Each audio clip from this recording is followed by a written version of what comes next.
ലൈലത്തുൽ ഖദർ ഒരാൾക്ക് ലഭിച്ചാൽ അവന് വലിയ ഭാഗ്യമാണ് ലഭിച്ചിട്ടുള്ളത്. ഒരു പുരുഷായുസ് മുഴുവനും ഒരു മനുഷ്യായുസ് മുഴുവനും നേടാവുന്ന എല്ലാ നന്മകളും ലൈലത്തുൽ ഖദറിൽ ലഭിക്കും.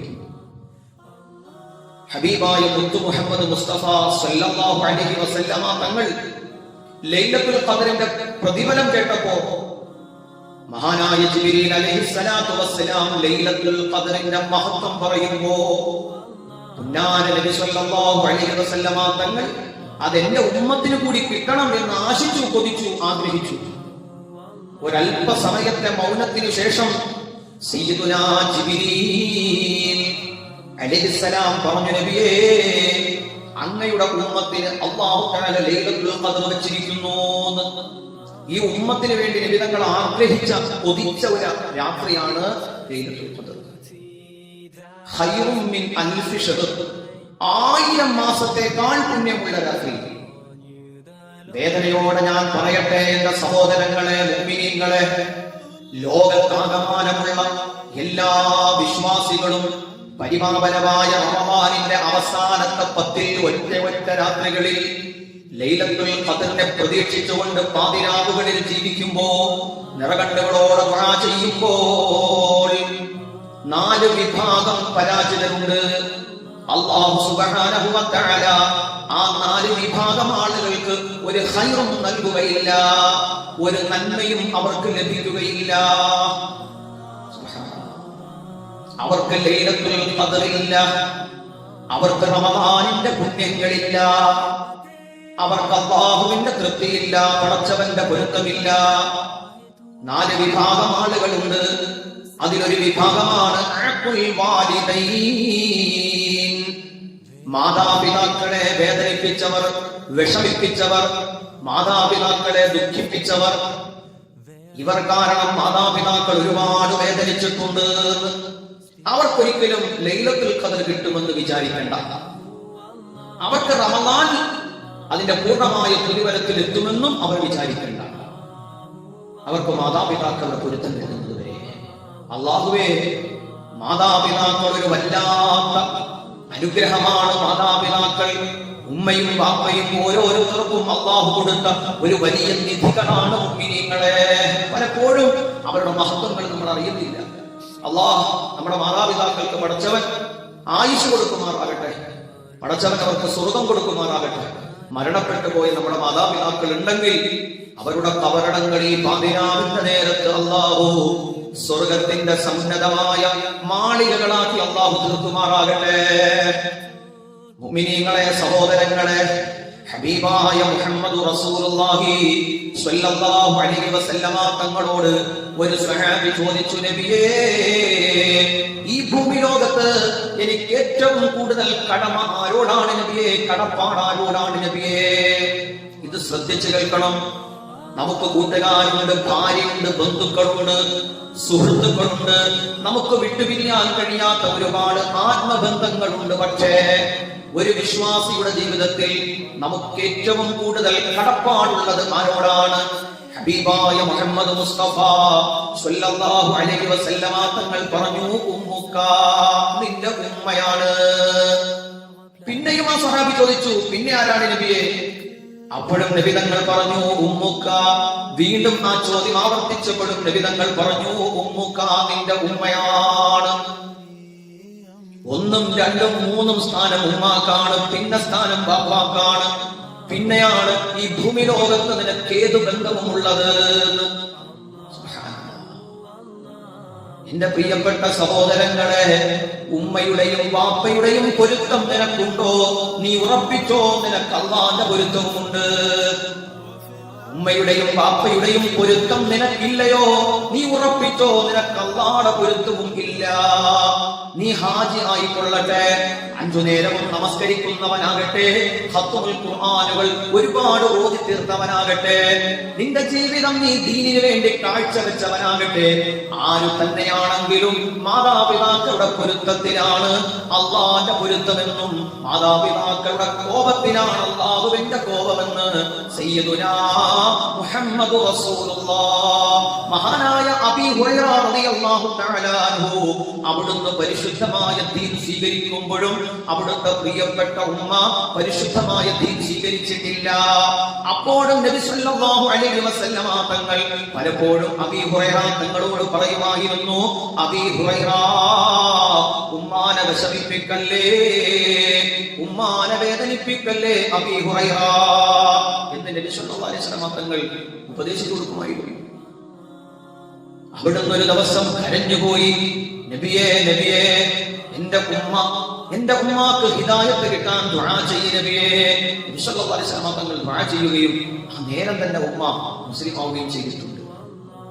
എന്റെ പ്രിയപ്പെട്ട സഹോദരങ്ങളെ, മുഅ്മിനീങ്ങളെ, ഹബീബായ നബി സല്ലല്ലാഹു അലൈഹി വസല്ലമ തങ്ങൾ പറഞ്ഞുവല്ലോ, റഹിമ അൻഫുൻ സുമ്മ റഹിമ അൻഫുൻ സുമ്മ റഹിമ അൻഫുൻ.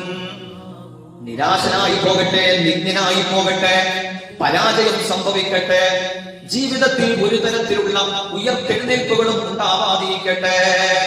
ഹബീബായ നബി തങ്ങൾ പറയുകയാണ്, നിന്ദ്യനായി പോകട്ടെ. ഒന്നല്ല 3 തവണ ആവർത്തിച്ചു പറഞ്ഞു, നിന്ദ്യനാവട്ടെ, നിന്ദ്യനാവട്ടെ. ആരാണ് നിന്ദ്യനാകുന്നത്? മൻ അദറക അബവൈഹി, ഒരാളുടെ മാതാപിതാക്കൾ അല്ലെങ്കിൽ അവരിൽ ആരെങ്കിലും ഒരാൾ വാർദ്ധക്യ സാഹചര്യത്തിൽ നിന്റെ അടുക്കലുണ്ടായി. വാപ്പയും ഉമ്മയും അല്ലെങ്കിൽ അവരിൽ ആരെങ്കിലും ഒരാൾ വാർദ്ധക്യം പ്രാപിച്ചവരായി നിന്റെ അടുക്കൽ ഉണ്ടായിട്ട് അവരെ സേവിച്ചും അവരെ സഹായിച്ചും അവർക്ക് സേവനങ്ങൾ ചെയ്തും നിനക്ക് സ്വർഗത്തിലെത്താൻ സാധിച്ചിട്ടില്ലെങ്കിൽ ഫലം യദ്ഖുലിൽ ജന്നാ, നിനക്ക് അവരെ കൊണ്ട് സ്വർഗത്തിലെത്താൻ കഴിഞ്ഞിട്ടില്ലെങ്കിൽ ഈ ഭൂമി ലോകത്ത് ഏറ്റവും നിന്ദ്യമായ കാര്യം അതായിരിക്കും. ചിന്തിക്കുക. എന്റെ പ്രിയപ്പെട്ട സഹോദരങ്ങളെ, പരിശുദ്ധമായ കഅബാലയത്തിൽ ഒരു ഉമ്മയെ ചുമലിലേറ്റിക്കൊണ്ട് ഒരു പ്രിയപ്പെട്ട പൊന്നുമോൻ പരിശുദ്ധമായ കഅബയെ തവാഫ് ചെയ്തുകൊണ്ടിരിക്കുമ്പോൾ ഒരു മഹാനായ വ്യക്തിത്വത്തിന്റെ മുമ്പിൽ ആ പൊന്നുമോൻ തന്റെ ഉമ്മയെ ചുമന്നു കൊണ്ടുവന്നു. എന്നിട്ട് ആ മഹാനായ പണ്ഡിതനോട് ചോദിച്ചു, തങ്ങളെ, ഞാൻ എന്റെ ഉമ്മയാണ് ചുമക്കുന്നത്, എന്റെ ചുമലിലുള്ളത് ഹിയ ഉമ്മീ, ഇതെന്റെ ഉമ്മയാണ്. എന്റെ ഉമ്മയെ ഞാൻ 7 വർഷമായി ഇങ്ങനെ ചുമന്നുകൊണ്ടുവരികയും തവാഫ് ചെയ്യുകയും ചെയ്യുന്നുണ്ട്. ഞാൻ എന്റെ ഉമ്മയോടുള്ള കടമകളും കടപ്പാടുകളും പൂർത്തിയാക്കിയവനായി പരിഗണിക്കപ്പെടുമോ? ഇതാണ് ചോദ്യം. 7 വർഷമായി സ്വന്തം ഉമ്മയെ ചുമലിലേറ്റ് കഅബയിൽ തവാഫ് ചെയ്യിപ്പിക്കുന്ന ഒരു മോൻ ചോദിക്കാണ്, ഞാൻ എന്റെ ഉമ്മയോട് കടമ വീടിയവനായി പരിഗണിക്കുമോ എന്ന്. ഈ മഹാനായ പണ്ഡിതൻ പറയുന്നു, ഇല്ല മോനെ, ഇല്ല. 1000 വർഷം നിനക്ക് അല്ലാഹു ആയുസ് തരികയും ആ 1000 വർഷവും നിന്റെ ഉമ്മയെ നീ ഇതുപോലെ ചുമന്നുകൊണ്ട് വന്നാലും കഅബയെ തവാഫ് ചെയ്യിപ്പിച്ചാലും മോനെ, നിനക്ക് വേണ്ടി നിന്റെ ഉമ്മ അനുഭവിച്ച കഷ്ടപ്പാടുകൾക്ക് തുലനം ചെയ്യാൻ, അതിന് പകരം വയ്ക്കാൻ നീ ചെയ്യുന്ന ഒരു നന്മയ്ക്കും സാധ്യമല്ല. 1000 വർഷങ്ങൾ നീ ഉറക്കമൊഴിഞ്ഞാലും നിനക്ക് വേണ്ടി ഒരു രാത്രിയിൽ നിന്റെ ഉമ്മ ഉറക്കമൊഴിഞ്ഞതിന് പകരമാവുകയില്ല. ഗർഭം ചുമന്നതു 10 മാസം തള്ളയാ, പ്രസവിച്ച വേദന തിന്നതും അവൾ തന്നെയാ, പാലും കൊടുത്തു വളർത്തലും അവളാണേ, ഇവ 3 കാര്യം വാപ്പയിൽ ഒഴിവാണേ. അല്ലാഹുവേ, എന്തോരം ദുഃഖമാണ് നമ്മുടെ ഉമ്മമാര് സഹിച്ചിട്ടുള്ളത്, എന്തോരം ത്യാഗങ്ങളാണ് സഹിച്ചിട്ടുള്ളത്.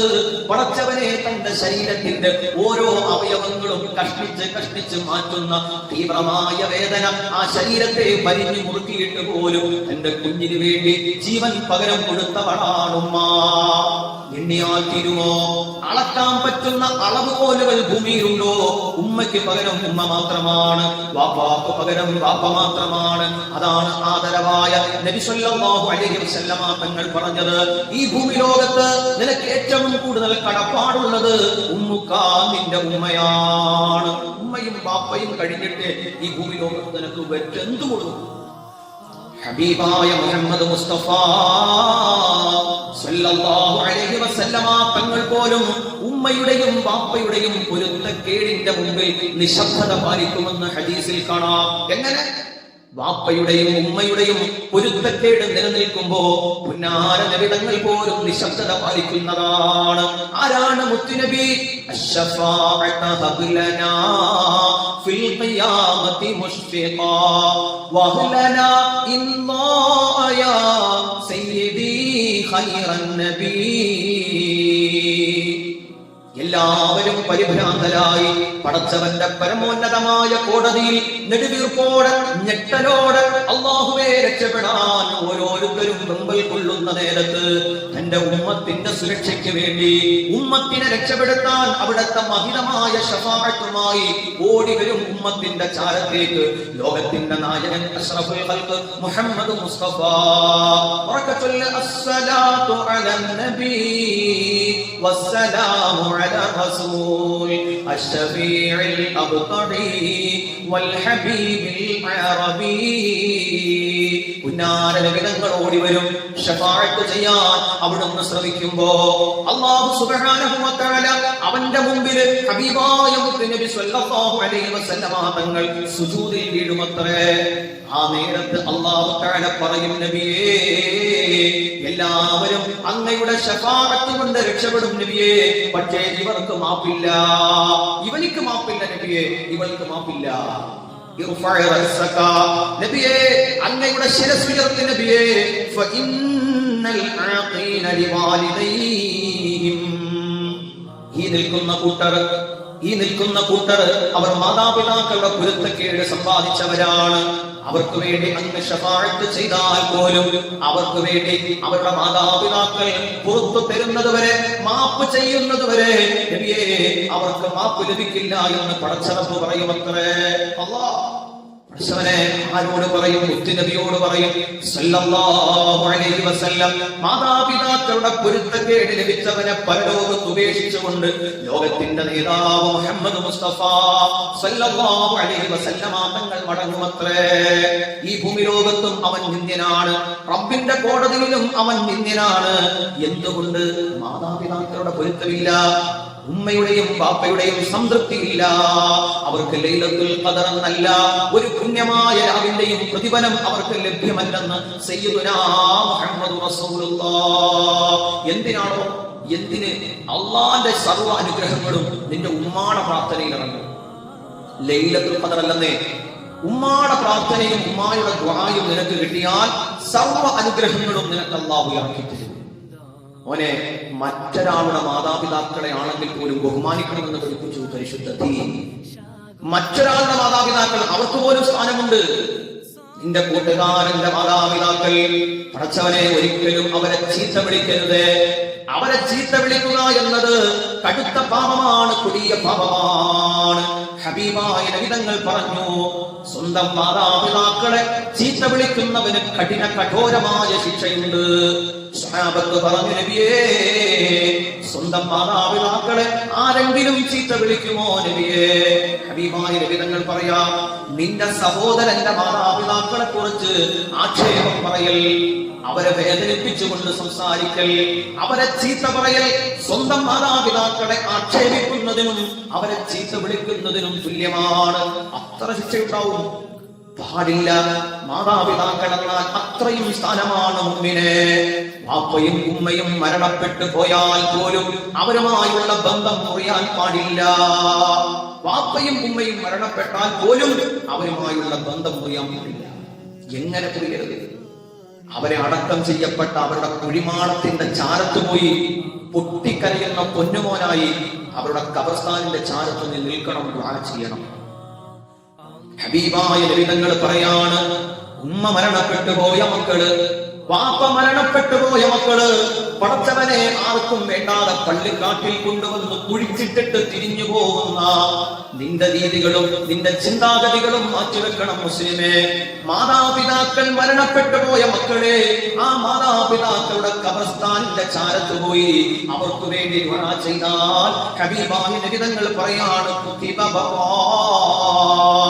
മാതാപിതാക്കൾക്ക് ഗുണം ചെയ്തവൻ എന്ന് അല്ലാഹു പരിഗണിക്കും എന്ന് സയ്യിദുനാ റസൂലുള്ളാഹി സ്വല്ലല്ലാഹു അലൈഹി വസല്ലം.